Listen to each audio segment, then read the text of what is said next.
Eleanor of Castile is a figure that divides opinion even today, and perhaps more so than in her own time. She was queen to the infamous Edward I Longshanks, King of England, and was a politically astute, cultured and intelligent queen. But she had a dark side passed down to her by the religious fervour of her childhood. Eleanor was born in 1241 in Burgos, Castile, as the daughter of King Ferdinand III of Castile and his second wife, Joan, Countess of Ponthieu. Born into a powerful royal lineage, Eleanor's childhood was set against the backdrop of Castile's flourishing culture and significant political ambitions. Her father, Ferdinand III, was a celebrated military leader who had unified the kingdoms of Castile and Leon, notably reconquering Seville from Moorish control in 1248. Of course, this came with an unhealthy dose of that classic medieval problem which never left: believing one's own religion was the only correct answer. Her mother, Joan of Ponthieu, brought with her an extensive territorial inheritance in France, providing Eleanor with an upbringing steeped in both Iberian and French cultural and religious influences.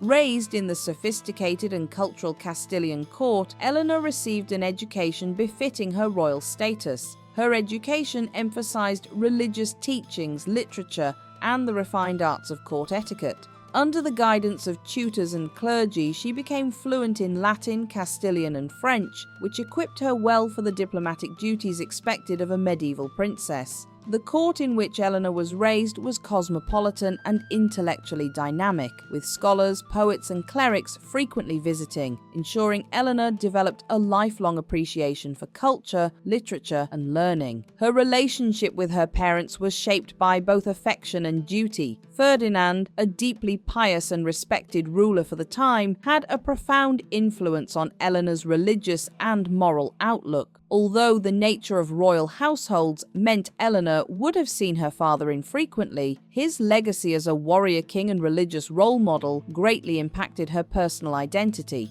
In other words, Eleanor was raised in the shadow of, to medieval Castilian values, a man she was told was great both because of his military leadership and his religious values. Her mother, Joan, closely oversaw Eleanor's upbringing, instilling a sense of political duty and pride in her familial heritage. Joan's active management of her French territories also served as a model of strong, independent female authority in its own right, shaping Eleanor's later capabilities as a queen consort as she saw her mother excel at leadership in a more political way. Eleanor's childhood was deeply entwined with the political aspirations of Castile. As part of a broader strategy to secure alliances and peace throughout Europe, Ferdinand and Joan actively pursued an advantageous marriage for their daughter. Eleanor's high-status lineage and her mother's French inheritance made her particularly desirable in marriage negotiations. At one stage, Eleanor was considered as a bride for Theobald II, King of Navarre. These short-lived negotiations rose from Castile's tenuous claims over Navarre, which had historically caused diplomatic tensions and frequent conflicts. The negotiations leading to Eleanor's marriage to Edward of Westminster, the future Edward I, arose from diplomatic tensions between Eleanor's father and Edward's father, King Henry III of England. Central to these negotiations was the strategically significant Duchy of Gascony in southwestern France, a territory controlled by the English crown as their last French possession, but often contested by Castilian and French ambitions. Throughout the early 1250s, Ferdinand III sought to consolidate Castile's political and territorial influence in southwestern Europe, frequently clashing both militarily and diplomatically with Henry III over Gascony. Both monarchs recognized that a stable, mutually beneficial alliance could effectively counterbalance the growing influence of France, thus reducing ongoing disputes over this contested region. It quickly became clear to both parties that a dynastic marriage would be the most effective means of solidifying an enduring peace and strategic agreement. So Eleanor was proposed as a bride for Henry's eldest son, Edward. In 1254, at approximately 13 years old, Eleanor married 15-year-old Edward of Westminster. The marriage ceremony took place in Burgos, Castile, marking not only a diplomatic triumph for both kingdoms, but also establishing a secure alliance against French territorial ambitions. Immediately following the marriage ceremony, Edward was invested by Ferdinand with lands and privileges, cementing the diplomatic bonds and easing tensions over Gascony. Eleanor departed Castile shortly afterward, making the journey to England and arriving in October 1255. Her transition from the sophisticated and warm climate of the Castilian court to the colder, less familiar English environment was challenging, yet Eleanor adapted swiftly. She immersed herself in English culture, learned the language, and embraced the customs of her new homeland. Her adaptability and upbringing proved invaluable in establishing herself within the English royal court. Though initially just a political arrangement, Eleanor and Edward's marriage quickly transcended its diplomatic origins. The young couple formed a strong emotional attachment, which deepened rapidly. Eleanor became a trusted confidant and supporter of Edward, accompanying him on military campaigns and diplomatic missions. Their affectionate bond would be noted by contemporaries as exceptional, creating a partnership characterized by mutual respect, deep emotional intimacy, and enduring companionship. The early years of Eleanor's life in England were soon overshadowed by internal political conflict, the outbreak of the Second Barons' War. By the mid-1260s, tensions between the English nobility and the monarchy, specifically between Henry III and a faction of rebellious barons led by Simon de Montfort, had reached crisis point. As the wife of Edward,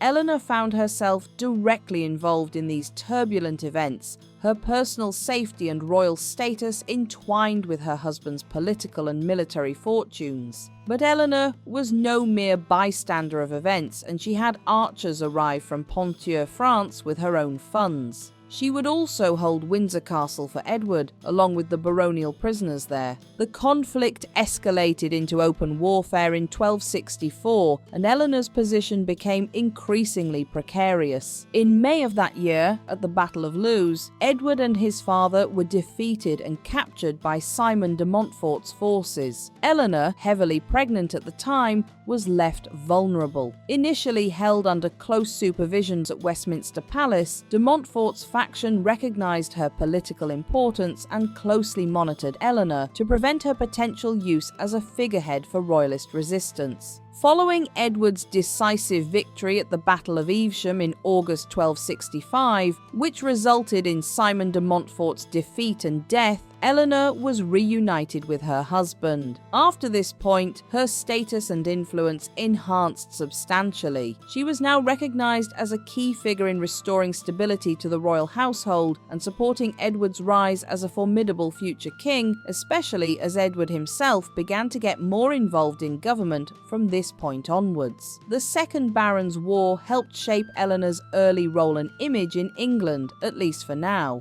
It's possible Eleanor had already given birth to and lost a daughter early in the marriage, but certainly by 1566 she had given birth to at least 2 more daughters, who sadly didn't live long, and a son named John who died young. In 1268, she would have another son, Henry, who would also die young, but it wouldn't be until 1269 that she would give birth to her first child, who would survive to adulthood, Eleanor, their eldest surviving daughter. But life would be interrupted by that ever-present medieval fervour, the Crusades. Eleanor came from a family heavily involved in them, and despite it being unusual for women to actually travel on crusade, usually they made their vow but were not expected to travel, many female members of her family did, and she appears to have been no different. In 1270, with England at peace, Edward resolved to join the Ninth Crusade, likely motivated by religious fervour and a desire to emulate the chivalric ideals of his time. Eleanor chose to accompany him, despite the inherent dangers and physical demands of a journey to the Holy Land. Their journey was exceptionally challenging from the outset. Sailing in August 1270, Edward and Eleanor initially planned to join the crusading forces in Tunis, led by Edward's uncle Louis IX of France, only to find that Louis had already died there. Undeterred, the couple proceeded onward to Acre, the last significant Christian stronghold in the Holy Land. Eleanor's experience during the Ninth Crusade would have been even more physically demanding than usual for a queen. She gave birth at least twice during these difficult travels, enduring the hardships of childbirth and motherhood in hazardous conditions far from home comforts. An unnamed daughter was born in 1271, suggesting Eleanor may already have been pregnant when setting out on crusade with her husband, and in 1272 she gave birth to another daughter, Joan, who would be known as Joan of Acre for her birthplace. The crusade itself also did not go well militarily. However, that didn't stop Edward's presence as the heir to the English throne being seen as both a threat and a chance to land a devastating blow. In 1272, Edward narrowly survived a murder attempt when he was attacked by an assassin with a poisoned dagger. Edward was saved by his surgeon, who removed the swollen flesh around his wound, halting the flow of the poison. Eleanor apparently dragged from her husband's bed, weeping and wailing. Later chronicles would build on this and turn it into a romantic embellishment, in which she helped tend to his wounds by sucking poison from his injury. A highly unlikely story, but it shows the power of the legendary devotion attributed to her by her followers. After Edward's recovery, they eventually departed from Acre, travelling back towards Europe. News reached them en route of the death of Edward's father, Henry III, making Edward king and Eleanor his queen consort. They travelled to Gascony to put down a revolt where their next son, Alfonso, was born in 1273, before continuing on to England. The reason for their slow journey was partially because Edward was still in poor health, but also because England was politically stable at that time, so there was little rush to get back.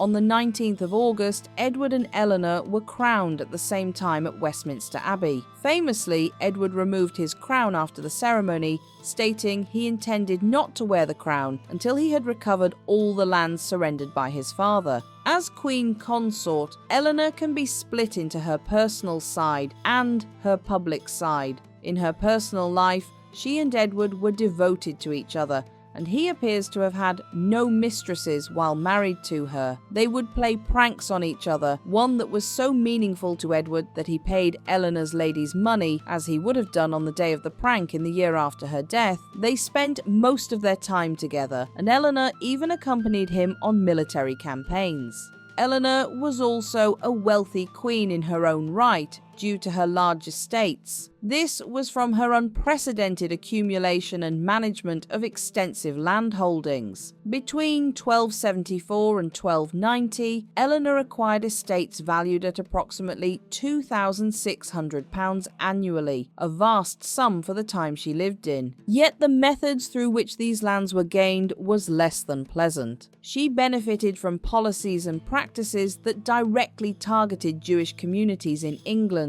A prominent method Eleanor used was the cheap purchase of debts owed by Christian landowners to Jewish moneylenders. This was complex because, due to heavily restrictive royal policies, Jewish creditors were prohibited from owning lands themselves. They could sell the bonds for lands to recoup defaulted debts, but only to a very select few with royal permission, which meant there was a tiny pool of people reluctant to pay full price. In order to get something back for the debts owed to them, and also under mounting pressure to pay tallages, the increasingly harsh taxes imposed by the king, the creditors were forced to sell the lands for less than their value. This meant Eleanor was able to purchase the land bonds cheaply, then cancel the debt in exchange for the land itself.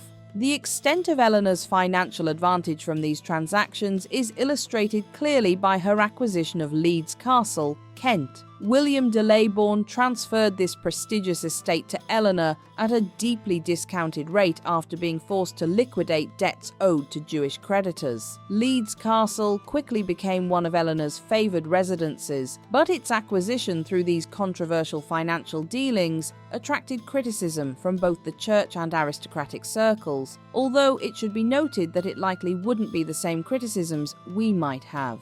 The Christian English public at that time and indeed medieval Christian Europe as a whole, believed in the idea of Jewish usury. This was the belief that Jewish moneylenders, already restricted by many rules and not really allowed very many other forms of earning a living, were unfairly charging high-interest loans to Christian landowners who could barely afford them. This led to a wave of anti-Semitism. But Eleanor was criticized not for taking advantage of the Jewish moneylenders, forcing them to sell to her cheaply, but for apparently taking advantage of the Christian landholders. Contemporary sources, notably Archbishop John Peckham, expressed moral outrage at Eleanor's perceived exploitation of Christian landowners. He publicly rebuked Eleanor and her servants, pointing out the scandal created by her land transactions and accusing her of benefiting from lands extorted with usury under royal protection. The chronicler Walter of Gisborough similarly criticised Eleanor, recording a popular contemporary poem that encapsulated widespread resentment toward her financial activities. Despite these controversies, or more likely because of them, Eleanor's land acquisition methods shifted after the mid-1280s. With the Crown's systematic impoverishment and eventual expulsion of England's Jewish population in 1290, these opportunities diminished. By then, Eleanor's existing estate income had grown sufficiently to support ongoing expansion independently. But this wasn't the only tainted income Eleanor earned. She also had income from Queen's gold, money received by all Queen consorts, that was a tenth of the income from taxes. But she was also given income from hidden or unclaimed assets that resulted from criminal trials, many of which were trials for coin clipping. Many of those targeted for this crime were yet again Jews, usually on largely fictional evidence, yet around 300 people were sentenced to death for it. Their assets were seized and taken by the Crown, and those who escaped death still faced enormous fines, also to the Crown. Eleanor received a substantial amount of this, and again, she and her husband received large amounts of land and money after the 1290 Edict of Expulsion, when they seized the homes and assets of the Jewish population forced from England. Others close to Eleanor and Edward received grants or gifts from these ill-gotten gains, such as Eleanor's tailor, who was given the synagogue at Canterbury. While we must be careful not to impose modern understanding on historical decisions, especially from an era so far from our own, even at the time, Eleanor would have understood she was profiting from the suffering of other people. The difference is that the anti-Semitism of the 13th century allowed her to continue these activities with the thin veneer of it being lawful and religiously accepted, at least against Jewish communities. Politically, Eleanor's role wasn't an obvious one, and she was mainly a mediator for disputes. Traditionally, a queen was supposed to be the figure at court who spoke up for the disadvantaged against the king, a calming influence against his rage, and Eleanor fulfilled this role by defending some courtiers and intervening with the baronial disputes. She was also a diplomat at court, giving gifts to visiting royalty and receiving them. But partly due to her constant pregnancies, and partly due to the criticism Edward's mother Eleanor of Provence received for apparently being too involved politically, she appears to have been happy to take a back seat. Another criticism of Eleanor of Provence had been the advancement of her own Savoyard relatives, and Queen Eleanor was careful in how she advanced her own family. Rather than choosing English wives for her male relatives, which would have passed English wealth outside the country, she did it the other way around, instead finding female French and Castilian relatives to marry English barons. This meant there was little complaint about wealth being removed, but it still allowed Edward a network of supporters outside of England through the women's families, which spread not only through Castile and France, but also Ireland and Scotland. Eleanor was also widely recognised as an enthusiastic and influential patron of culture and learning, commissioning and financing architectural and scholarly projects throughout England. She took particular interest in promoting Gothic architectural styles, overseeing numerous building works, restorations, and expansions of royal residences. Notably, Leeds Castle in Kent, obtained controversially but cherished by Eleanor, was significantly enhanced under her supervision. Her influence extended beyond residences to extensive royal apartments at Westminster and Windsor, where she commissioned elaborate and stylish interiors. Her patronage also encompassed religious institutions, though it was selective. Unlike other medieval queens who were frequently praised for their traditional religious devotion and close associations with prominent church officials, contemporary records rarely commented on Eleanor's personal piety. This silence was unusual given the medieval emphasis on royal religious virtue. It likely reflects Eleanor's relative distance from England's established episcopal hierarchy, with whom she maintained limited ties, preferring instead to direct her religious patronage towards the Dominican order. Her notable financial support for the Dominican friary at Guildford exemplifies this preference. This affiliation with the Dominicans, a preaching order known for intellectualism and education, was possibly due to Eleanor's Castilian roots, as Dominicans were highly influential in Iberia. Eleanor also championed literary and educational projects. She actively supported scholars, clerks, and writers, helping to foster an intellectual and cosmopolitan court atmosphere. Her Castilian background played a significant role in introducing continental literary and artistic influences into the English court. Her household became a notable centre of literary activity, encouraging the circulation of manuscripts and promoting cultural exchange with continental Europe, thus significantly enhancing the cultural prestige of Edward's reign and establishing an enduring intellectual legacy within the English royal court.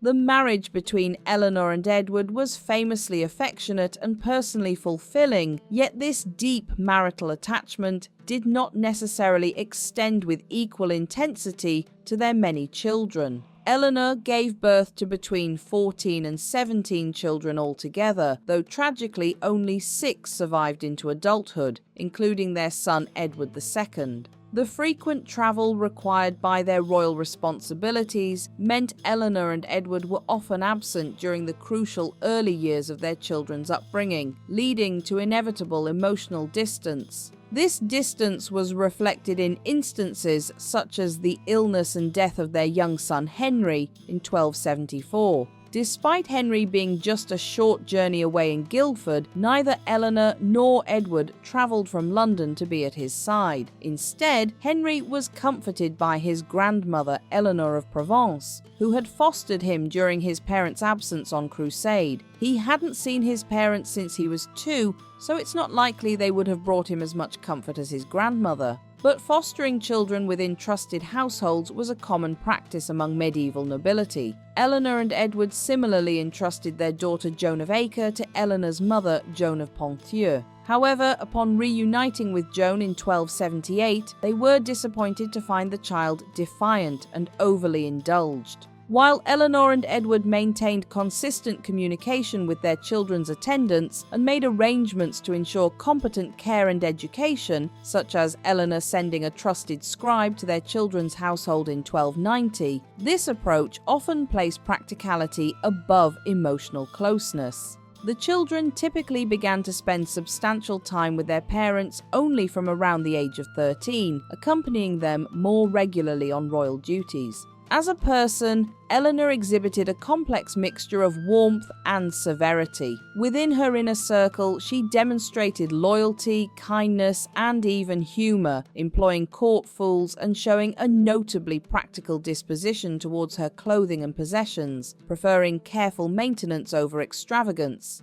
Outside this trusted circle, however, Eleanor was frequently perceived as harsh, manipulative, and quick-tempered. Her interactions with religious communities sometimes reflected her severe disposition. Archbishop Peckham's letters reveal a perception of Eleanor as influencing Edward toward harsh rule and displaying little tolerance for opposition or defiance, even in matters such as sponsoring an individual for religious vocation against a convent's wishes. Though a contemporary chronicle from St Albans later portrayed Eleanor in a positive light, likely influenced by the desire to flatter her son, Edward II, such views contrasted sharply with her broader contemporary reputation for severity and manipulation. In the autumn of 1290, Eleanor travelled northwards towards Scotland to join her husband, who was managing political and military matters there. During this journey, Eleanor fell gravely ill. Although medieval chronicles are vague about the precise nature of her illness, modern historians speculate it was likely a severe fever caused by malaria, tuberculosis, or a similar infectious disease. Despite the efforts of physicians and attendants to save her, Eleanor's condition deteriorated rapidly. On the 28th of November 1290, she died at the Manor of Harby near Lincoln, Nottinghamshire, far from the royal court and from Edward's side. She was around 49 years old. Edward, famously known for his stern, controlled demeanour and emotional restraint, was deeply affected by Eleanor's death. Contemporary sources emphasize the king's deep sorrow and devastation. Her passing was felt deeply throughout the kingdom as a monumental personal loss for the king and a turning point in his reign, marking the end of a uniquely devoted royal partnership.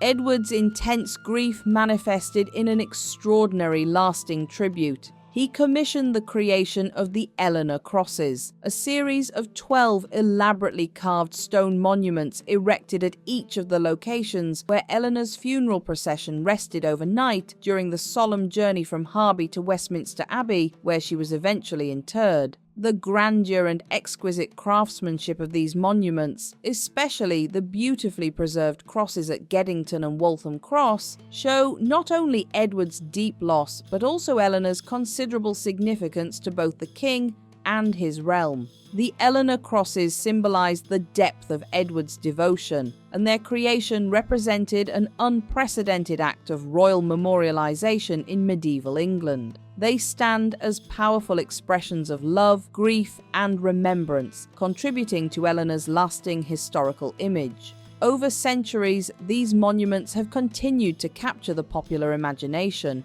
reinforcing Eleanor's legacy as one intimately connected with romance and personal devotion, somewhat obscuring the more complex and difficult person behind them. Eleanor's broader historical significance extends well beyond these sentimental memorials. Her controversial financial activities both reshaped expectations of queenship, providing future queens a template for financial independence and economic management of royal assets, but also left a shadow on her character, one associated with anti-Semitism and the exploitation of many people. Eleanor is very complicated. Her complex personality, at times compassionate and practical, at others severe and harsh, illustrates the intricate realities of medieval queenship and of the time she lived in. Eleanor of Castile's legacy endures as both romanticized and complex, embodying personal devotion and profound grief, yet equally marked by controversy and complexity. Her life, symbolically memorialized by the Eleanor Crosses,